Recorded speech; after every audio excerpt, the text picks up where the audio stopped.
Good morning.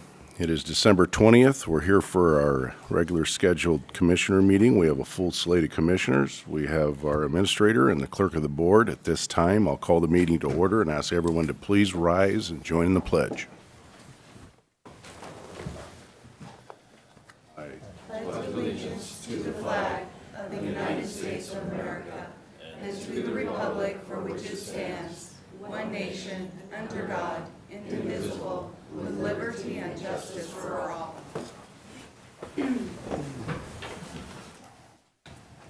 All right, the first item on the agenda is the approval of vouchers. I believe we have 4 this morning. Yes, 4 vouchers. 12/13/23. Move for approval of fund expenditures in a total amount of $2,200 as presented, and note that it has been reviewed and signed by 2 representatives of the auditor's office and the county administrator.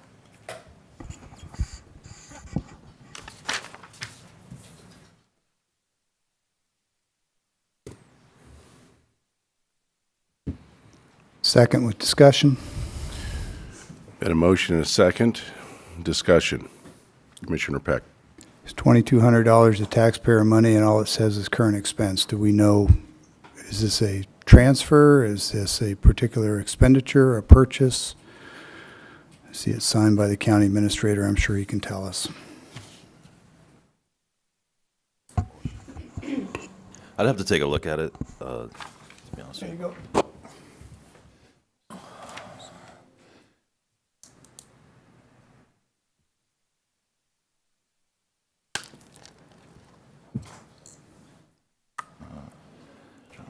This was.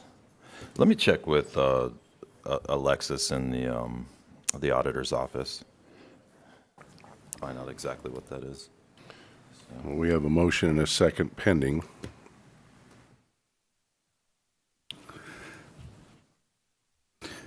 Mr. Chairman, you can call for the vote even without that information. It's at your discretion. I'll just vote no.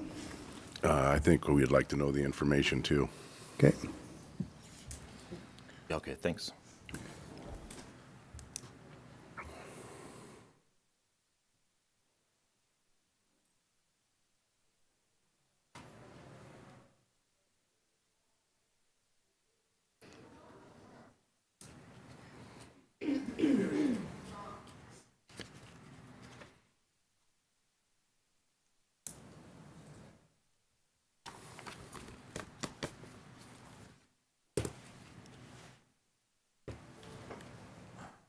I don't see anybody from the auditor's office in the room.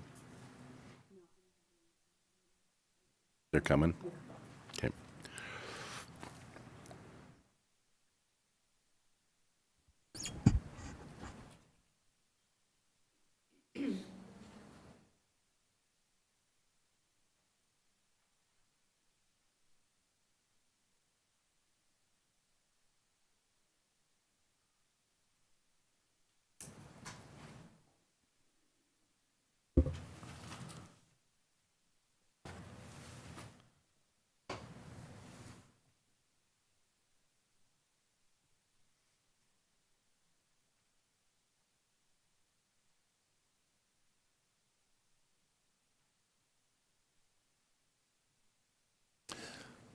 Austin, could you do me a favor?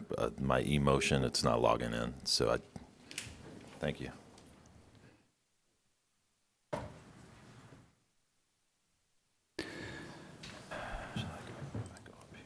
Mr. Chairman, if there's no objection, I suspect the board would be happy to move forward with the other vouchers while we wait for this information.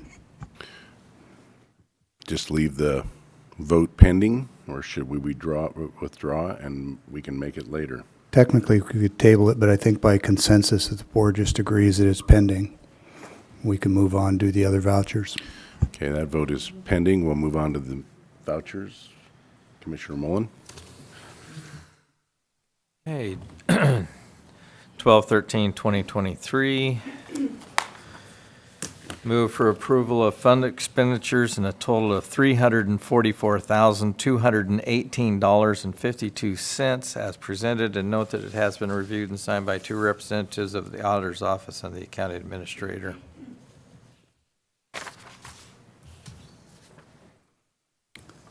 Second. There's been a motion and a second. All in favor, say aye. Aye. Aye. Aye. Fund expenditures dated 12/20/23. Move for approval of fund expenditures in a total amount of $844,569.98 as presented, and note that it has been reviewed and signed by 2 representatives of the auditor's office and the county administrator. Second. Been a motion and a second. All in favor, say aye. Aye. Aye. Move for approval of salary clearing payroll and emergency management payroll in a total amount of $1,099,905.63 as presented, and note that it has been reviewed and signed by 2 representatives of the auditor's office.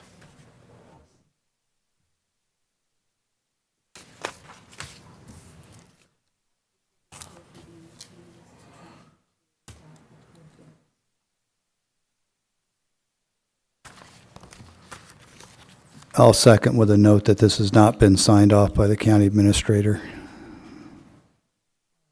There's no place for him to sign on these, so it's not out of the norm, but just for the record. There's been a motion and a second. All in favor, say aye. Aye. Aye. Aye. That first voucher is for Office of Public Defense. It's an adjustment transfer.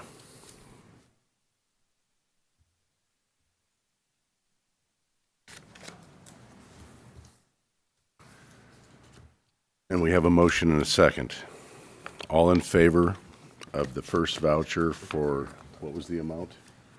Mr. Chairman, the amount was $2,200. Still have a question here. If I could see that voucher, it would help. Can we have that voucher back?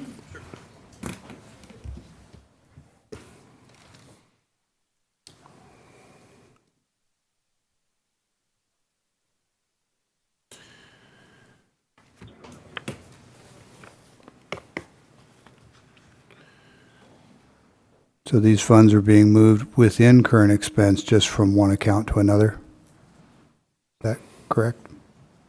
Yeah, that's my understanding. Yes. Ask someone from the auditor's office to come over.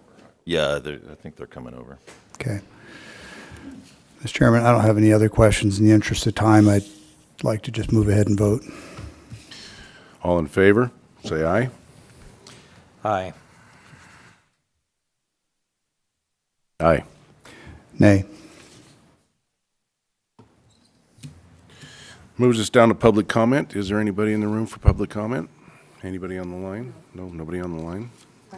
Yes, go ahead. Thank you, Mr. Chairman. I don't usually, I feel like it's inappropriate to bring party politics to the county government because you are for all the people.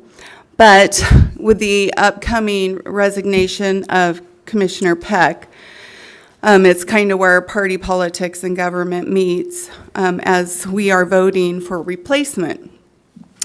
Now, Commissioner Didier, you used to be the party chair, and because you wanted to be careful not to keep the party from losing its credibility, you gave away your vote. You also never appointed anyone from the government into a leadership position or in a position of deciding processes. I wish that was still true. At our last meeting, Mr. Baumann, who is up for this position, said in the interest and fairness that he would recuse himself of the process, but he appointed 2 members of this county government to decide on the process. One of them is an elected and one is the assessor. And so the assessor and his assistant are the ones who researched the RCWs, and they decided on the process. It wasn't presented to the PCOs that the process is really up to them, and they could tweak it and change it. And because all those that normally, regularly came, who are experienced PCOs, have not been happy with the way the parties ran, have stopped coming. We get maybe 40%, barely. They researched the RCWs, and the assessor very strongly and aggressively spoke. And one, we weren't emailed the process beforehand, so we weren't able to read it. We weren't handed it there at the meeting. It was held like this by the assessor, saying, here's the process, and this is what we're going to do. Then they claimed they would email it to us afterwards. We still have not received it, at least I haven't. That was over a week ago. So here's what I wrote down that I remembered. He said all the commissioners will get to vote that are PCOs. Mr. Baumann gets to vote. All government office holders and bureaucrats that are PCOs will vote. So I asked if appointed PCOs were going to vote because they are appointed by the chair. And keep in mind that, again, that all the PCOs that are there are all pretty new. When I pointed out that the appointed PCOs serve at the pleasure of the chair, they can be removed or added at any time except for the last 6 months. There's a lot to hear, so I don't know if I can have extra time because I feel like I am a whistleblower, because this is the county government putting its thumb on the process in the party. So I don't know, it's up to the commissioners. Commissioner Mullen was there. I am the only one who voted nay. Nobody had any problem with the process. And it's quite concerning to me because we don't get to know who the other candidates are. Only the Mr. Baumann do we get to know. He's made Facebook posts on the party page congratulating himself for putting his name in. We don't get to know anything about any of the other candidates till that night. They don't get to know who the PCOs are, so they can't even give us their resume ahead of time. This is not a good process. There's so much more here that I could share, but I'm quite concerned that you are not going to get a good representation. I don't know who any other candidates are. I don't know if they're a guy off the street. I don't know anything, and we won't know till that night, and it will just be by what people say. So there's more if you want to hear more. Thank you. Thank you. Anybody else for public comment? Nobody on the phone? Seeing nobody step forward, move down to the consent agenda. I believe there are 5 items on the consent agenda today.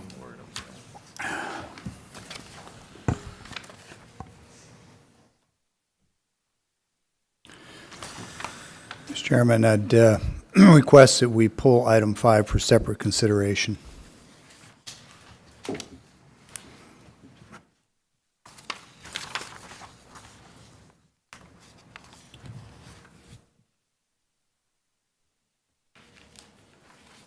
Looking for a motion. Move to approve consent agenda items 1 through 4, pulling item 5 for separate discussion. Second? There's been a motion and a second for the passage of items 1 through 4 on the consent agenda. All in favor say aye. Aye. Aye. Aye. Separate consideration, item 5, Commissioner Peck.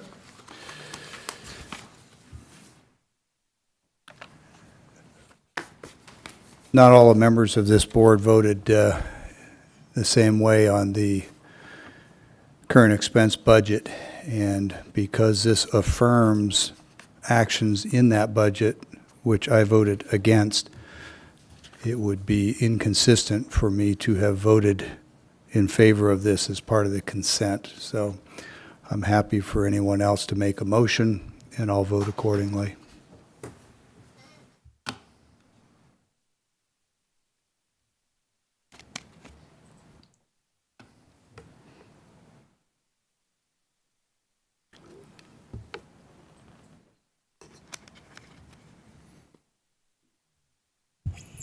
Since we got this for separate discussion,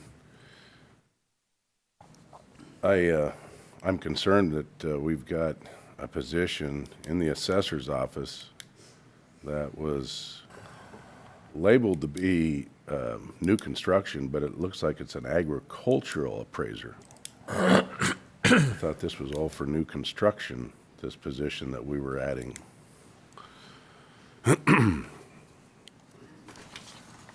I can address that, Commissioner. The title has to fall under one of three: residential, or a industrial, or a ag, industrial, commercial, residential. Those are just simply the three titles that we have in the office.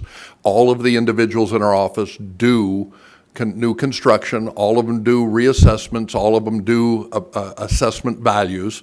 That is the actual title, and that was what was in the budget, was for the ag appraiser position for the right classification to use in all the areas that were needed. So that has been in the original paperwork. That was what was in the budget. The title has never been changed, and that position has never been changed as far as titling. So it's exactly what was presented and voted on in the budget.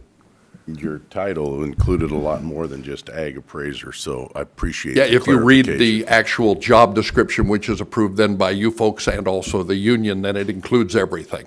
Correct.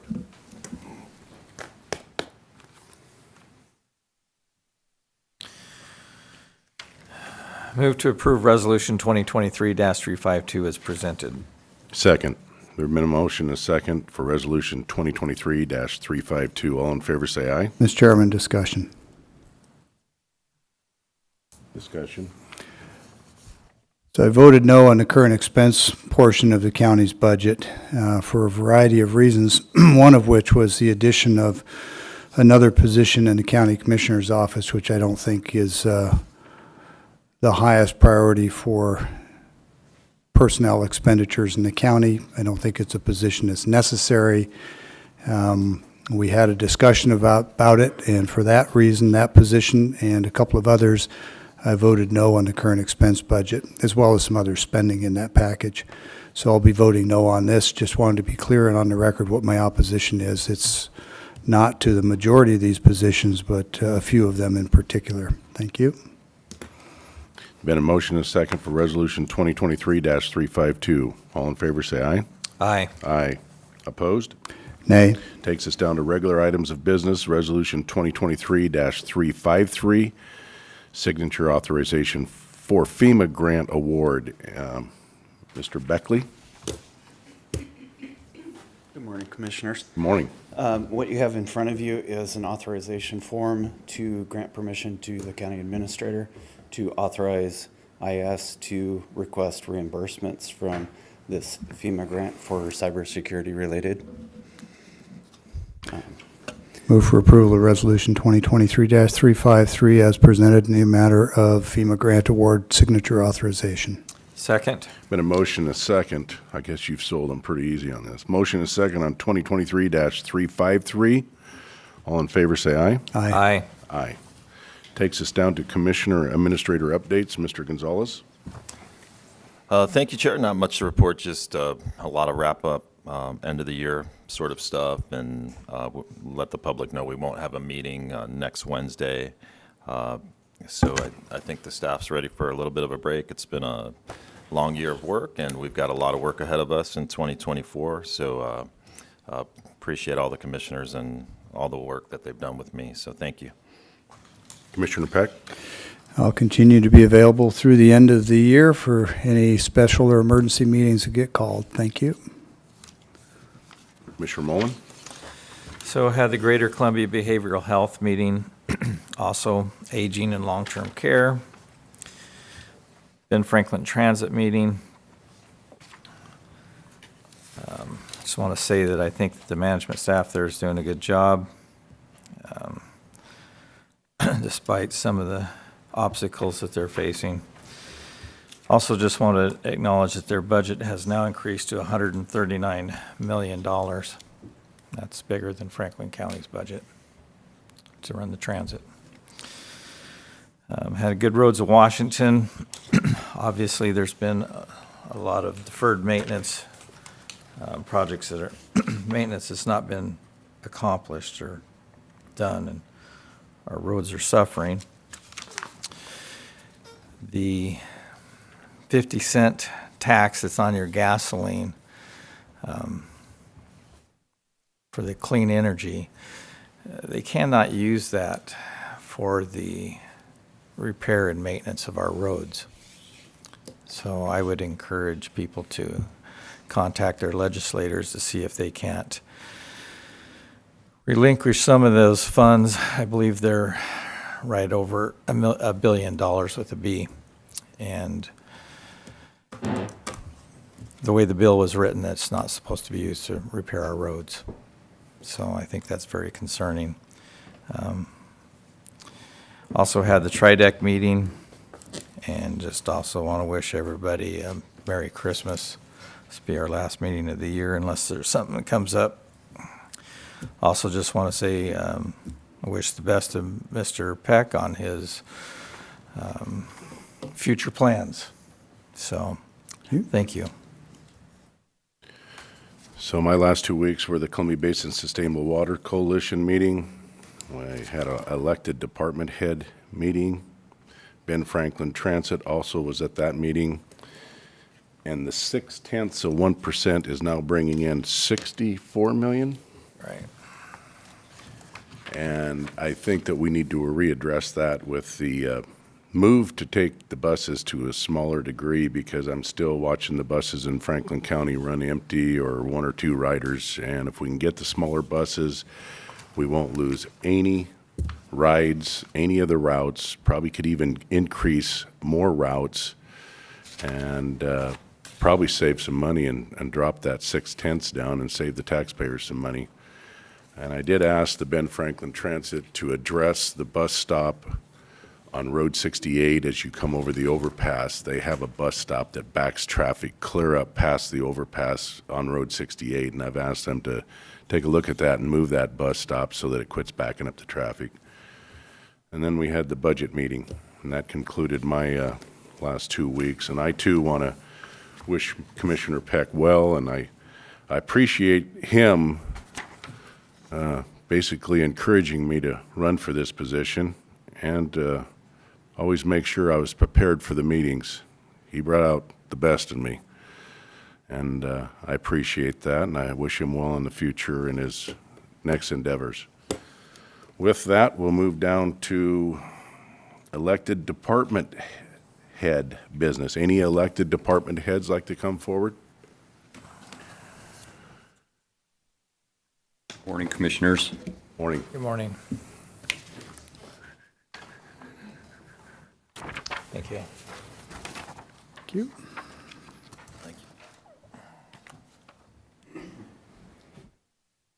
This is in relation to our travel plan that we have for the county. I know I talked to Commissioner Didier and Administrator Gonzalez about it. A concern that I had for an expenditure that I was denied, that I had put in, and I was later, I stand corrected on that, I withdrew some of mine. But it did bring attention to some of the concerns we have, or I have, for my office anyhow, for the travel plan. I've kind of highlighted some things here I want to go over just briefly. For the travel plan for the Franklin County, approving officials. Examples would include department heads, an employee granted authority, or an elected official has those permissions to approve travel. On the next page there, I've given you 3.0. It says responsibilities.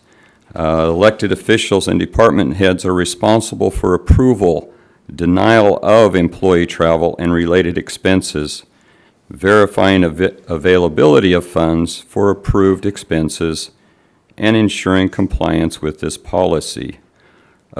Elected officials do not need pre-approval of travel, but are limited by the constraints of their budgets and applicable law. The employee shall seek travel arrangements. This is 3.2. Seek travel arrangements to meet official needs while minimizing costs to the county. Efforts to minimize costs may include early airline conference, hotel reservations, government discounts, car pools, use of webinars. 5.0 of the policy, it says Franklin County reimburses employees for meals and incidentals, lodging, privately owned vehicles, mileage according to the GSA. So there. The next page here, the meal requirements. This is where my office really, we can't go by this. Breakfast has to be prior to 7:30 a.m. Lunch between 11 and 1. Dinner after 6 p.m. And then just below that, it says too that when conferences, registration fees include meals, the employee will not be paid per diem for those meals unless work schedules preclude use of the provided meals. Now I want to give you my scenario of my concerns here. So on Saturday, November 4th, these are all Saturdays, I traveled to Cowitz County, which is down in Longview, for autopsies. At that time, I left home about 2:30 in the morning. On the 9th of December, my autopsy started at 7 a.m. Because the previous one and the weather looked bad again, I went the night before because on the 9th, it was raining like crazy going down through the gorge all the way there. And my eyesight isn't what it used to be. I didn't have to have glasses years ago, but now I knew. And it's hard to see, especially you guys have all driven that gorge and you got hydroplaning. And then this Saturday, again, I'm heading to Cowitz County for another autopsy. So our office hours, a lot of times they'll start at 2:30, 3 o'clock in the morning.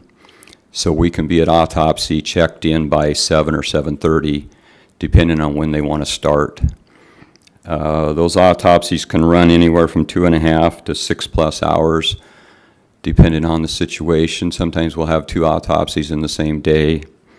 So if we leave our place here at town, we leave at 3 a.m. Sometimes we're not back home till 8 o'clock.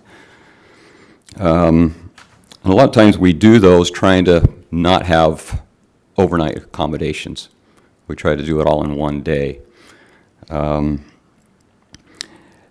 if we follow this meal hours that are set here, there's no way that we can eat during the day and be able to be reimbursed for those hours. 7:30, I guess I could leave at 1:30 or 2 in the morning in order to stop and have breakfast before 7:30. That doesn't make sense. And dietarily, I can't eat that early in the morning.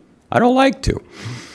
And so if my autopsy got done at 10 o'clock and I wanted to go get some food, well, I'm between my 7:30 breakfast and my 11 o'clock lunch, so I couldn't claim it according to this.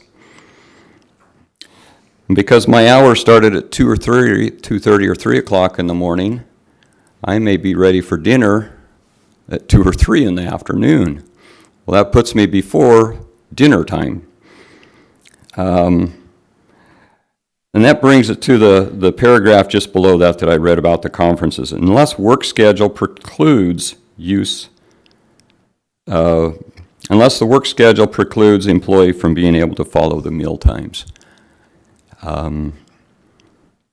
We ask our employees to minimize expense, and so we're asking them to take early flights at times.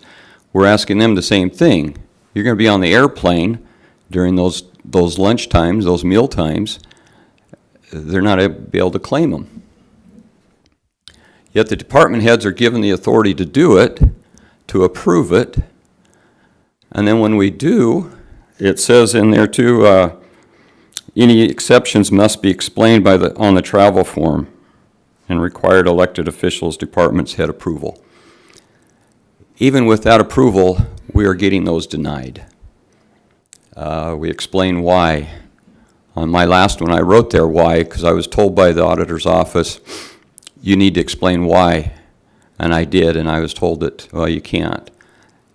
And after talking with him and looking at it more, I said, okay, yes, you're right.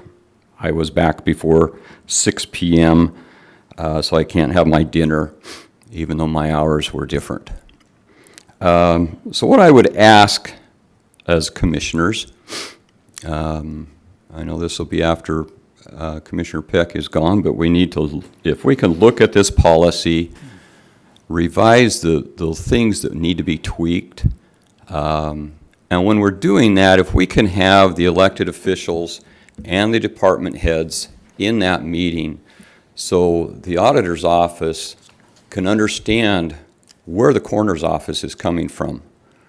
When my day starts at 3 o'clock in the morning and I got to travel, that my clock starts at 3 o'clock. It doesn't start at 7 or 6 o'clock to have breakfast before the 7:30 hour. So those are the things I just wanted to bring before you guys, and ask that we can look at that this can be revised or at least addressed.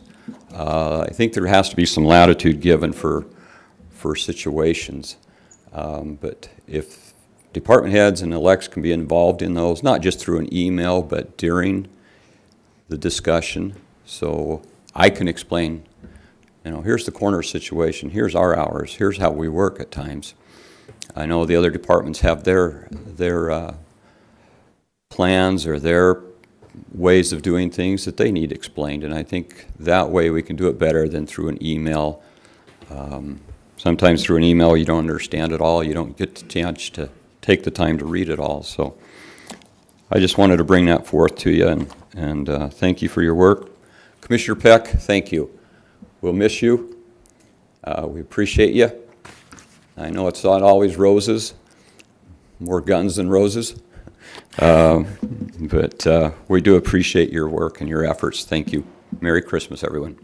Thank you. Commissioners, I just wanted to let you know that there's been a lot of discussion about the travel policy. I haven't been able to speak with Curtis yet, but I intend to. I would like to spearhead the effort to reorganize or tweak our current travel policy and perhaps present it mid to late January with input from the coroner's office and everyone else. So it's an issue I think we should address. The other thing I would like to bring to the Commission's attention, the Civil Service Commission has asked me to draft an ordinance increasing the membership of the Civil Service Commission from 3 members to 5 members.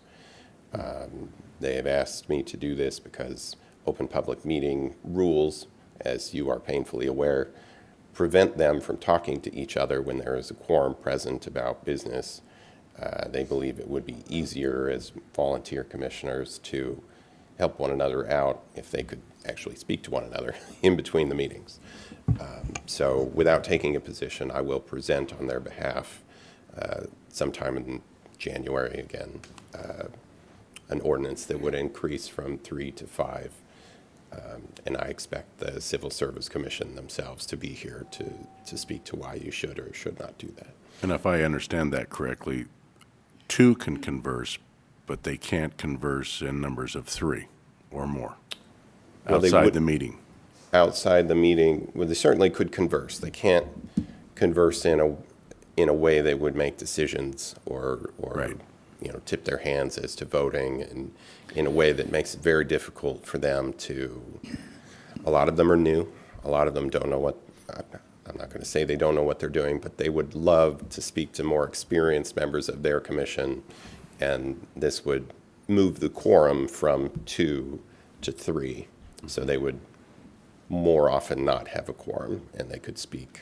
So, And- Mr. Stover, and I just observed that going to 5 does allow 2 of them to speak, and as you've alluded, 3 is a quorum, and they can't do that except in a public setting, advertised meeting. But there's also a great inherent risk of serial meetings, and I would hope that you make that very, very clear if the board decides to go to a 5-member, because there's countless municipalities in this state have gotten themselves in trouble that way, so. I've discussed with them at their meeting, rolling public meetings and how that happens. They're more concerned with items of process. I understand, but because of their newness, as you've already pointed out, the tendency to want to talk to one and then go talk to a different and then go talk to a different, it almost becomes a de facto quorum. And Yes, and I do believe all three of them intend to be here, so we can talk about that prior to taking that vote as well. The only other thing from the prosecutor's office is I believe this is probably the last time I'll be representing us as head of the office, because Mr. Sant will be back for your next commissioner meeting. I think we have an executive session on here, so, Yes. okay. All right, thank you. Public comment. Anybody for public? Oh, okay, we got another elected coming forward. Thank you, Commissioners. Commissioner Peck, thank you very much. And I do appreciate some of our spirited conversations at times, and even a couple of private ones in my office, so I have appreciated that. And certainly, your years of service should not go unrecognized. That's a lot, as all of you know, takes a lot of your time, and you deal with a lot of issues on the phone that the public has no idea what all you have to deal with headache-wise, so on that. I want to address also the travel. Every one of the electeds and departments have been given a budget. And, you know, I have found where there's been times I haven't been able to submit or haven't submitted items because maybe there's a meal provided by the motel you're staying in, but you're in an executive meeting and you can't partake of that meal, and yet you don't hit the time-wise to submit for a meal. And so I've certainly experienced that myself and haven't even submitted them. So I would strongly recommend you look at this situation and maybe set it down as here's a guideline, but when the electeds or even a department head signs in there and puts in explanations, there should be a degree of ability to do that as an elected when you're operating within your own budget, you know, on that. Certainly, I would hope the commissioners would trust them enough to do that, or else they ought to review their budgets and scrutinize them, rather than nitpick on things. And I'm not accusing a department of nitpicking, but some things are nitpicky, even though if they're following policy on that. I do want to make a comment officially on the record. My office, nor myself, nor any member of my office, as an employee of the office, or as the assessor, or a deputy assessor, or an appraising assessor, has had any influence in our official capacities as elected individuals or appointed individuals for this county, or employees of this county, in the Republican Party or its functioning. As individuals, we have a right to exercise our rights as an individual. We do so independently and as an individual, but in no way has the assessor's office in an official capacity be involved in the Republican Party, the Democratic Party, or any independent actions for the election or non-election or selection of anybody. And we'll keep that absolutely separate. I do encourage my employees on an individual basis to do what they can do as a citizen with their legal rights to do so, and I will not hinder them. Whether they have my views or opposite of my views, I've encouraged people in my office to go exercise their due rights and process. So just want to make that clear for the record. All right. Is there any other elected or department heads? Seeing none, we'll move down to public comment. Anybody for public comment? Thank you. When you are in a room with inexperienced PCOs and someone who works for the government comes in and tells you this is the process we chose, it's intimidating for those that don't know. You can't just change your hat. You are the assessor. Everybody knows you're the assessor. Everybody knows you have the ability to raise their taxes. People know that. You can't just say, well, and I'm not saying that they aren't PCOs. They can't be PCOs. Of course they can. Anyone can. But It is the fact that they were given the ability to decide on the process and did not communicate to the PCOs that they could tweak that process.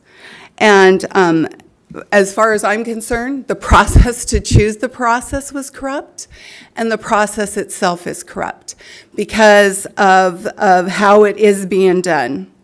When I pointed out to the assessor that the chair can remove a PCO at any time that's appointed, I was told that's not true. That's what the PCOs were led to believe. They were given false information. So I took a picture when I got home of the bylaw that says that a chair can remove anyone in any appointed position at any time for whatever. And they can appoint them too. He can appoint 20 PCOs between now and then. What's to stop him? Not the process, because the process was voted on by very naive PCOs. And since we have not credentialed this entire year, I question that. Are we going to credential people coming in? And the assessor said, what do you mean?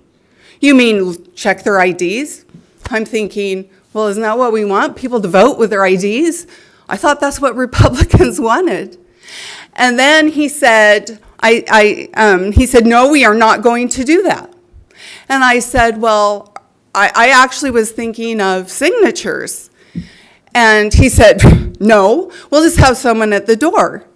So when I get a chance to raise my hand again, I point out that I've been on three executive boards for the party. I've been a state committee woman, and I have never been to a state committee meeting where we did not credential, because it is a legal document proving you were there and who was there and that you had a quorum.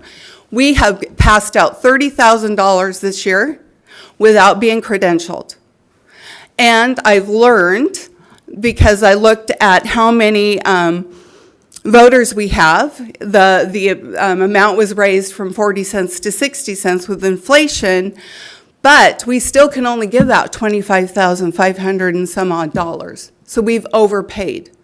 We can get fined for that. So when I point these things out, I am marginalized. I have been heckled by the chair. I have been mocked, and I have been maligned. And I feel like, because I've pointed out to him privately things that he's doing that are incorrect, that can get our party in trouble, including making accusations against people without evidence. And because of that, he has chosen to bully me. Now, it doesn't affect me because I can handle it, but the point that I'm making is this is a man that is not fit for public office. I know he's your friend, Commissioner Mullen. I saw the sheriff's post who said that Commissioner Mullen and Mr. Baumann approached him that Steve was going to run and asked the sheriff not to. For that reason, for your reputation, I'm asking that you recuse yourself on that vote when it I've comes already to the recused commissioners. myself. Okay. Okay.